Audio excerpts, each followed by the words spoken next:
On a beautiful day in 1961, nuclear doomsday preppers, Jimmy and Mary put in the final touches for their underground bunker, complete with food, water, and medical supplies that would last them for 14 years. They live near a nuclear reactor in a small town and do not ever trust it.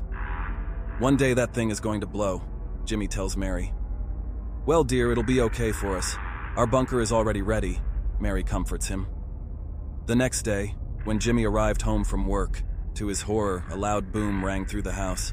He and his wife quickly grabbed their 2-year-old baby girl, Sarah, and ran for the bunkers, leaving everything behind as it is, and then allowing the door to seal shut behind them and lock tight.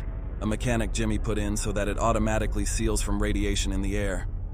10 years into living in the underground bunker and supplies were scarce, they had another child who is now 4 years old. The seal to the door didn't unlock yet, so they decided to wait longer because the radiation in the air is still at a dangerous high.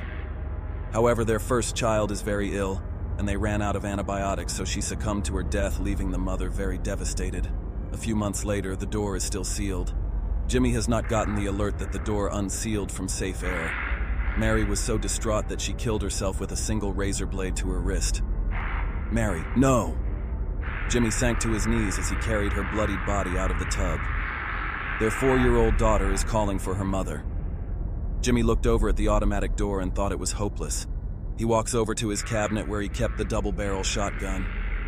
"I'm so sorry, baby girl," he cried as he shot little Susie point blank in the head, and then turned the barrel on himself inside his mouth, blowing his brains out. Moments later, police sirens could be heard outside. The door swung open and 5 police SWATs poured into a horrific scene. 4 dead bodies were discovered. It looks like murder-suicide. The captain called in the radio.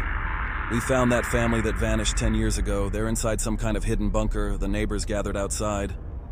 Oh my God. It's Mary and Jimmy.